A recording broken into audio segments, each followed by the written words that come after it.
A year later, the coffin of that defeated Serb commander was dug up and began a year-long pilgrimage through every village in Serbia, followed by multitudes of sobbing mourners dressed in black in each town. For many in Serbia, the year 1989 marked not the fall of communism, but the 600th anniversary of the defeat of their leader at the Field of Blackbirds. It became the justification for genocide. It was against this symbol of a culture of violence that Jesus stood. He had no use for tombs.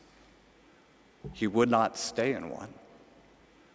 In one of his many altercations with the scribes and Pharisees, he called them hypocrites. For you build the tombs of the prophets and decorate the graves of the righteous, and you say, if we had lived in the days of our ancestors, we would not have taken part with them in shedding the blood of the prophets. Thus you testify against yourselves that you are descendants of those who murdered the prophets. For Jesus, our denial of being part of the culture of violence is what entombs us. He would rather have us be brought up short by the crowing of the cock with Peter than build a tomb.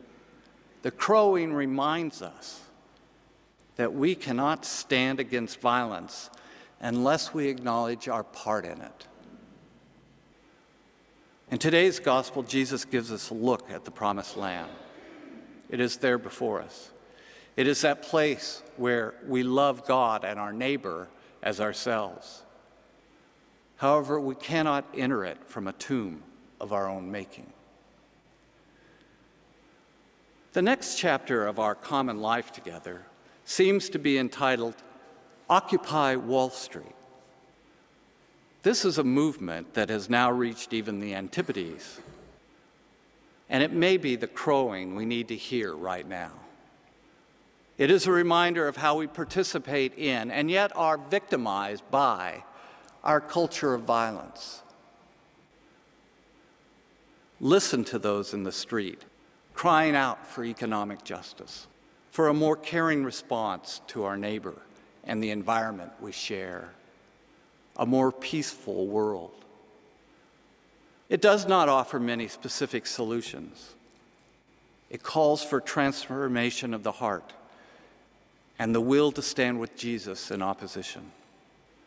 It invites us to ponder the ways we knowingly or unwittingly support a world where a child can die of hunger in a land of plenty, where wars are perpetuated in the name of peace and security, where our natural resources can be plundered for the benefit of a few, where people are deprived of meaningful employment, or children work in sweatshops so we can buy the latest electronic toy or trainers at the lowest price.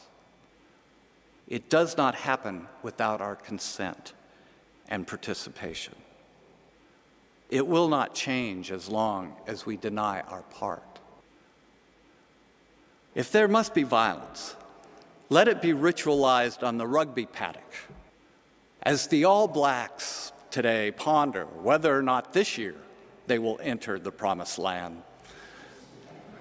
Let us commit to leaving the tombs we have created for ourselves and dig out those we have buried by our complicity, that in the last chapter we might enter the promised land together.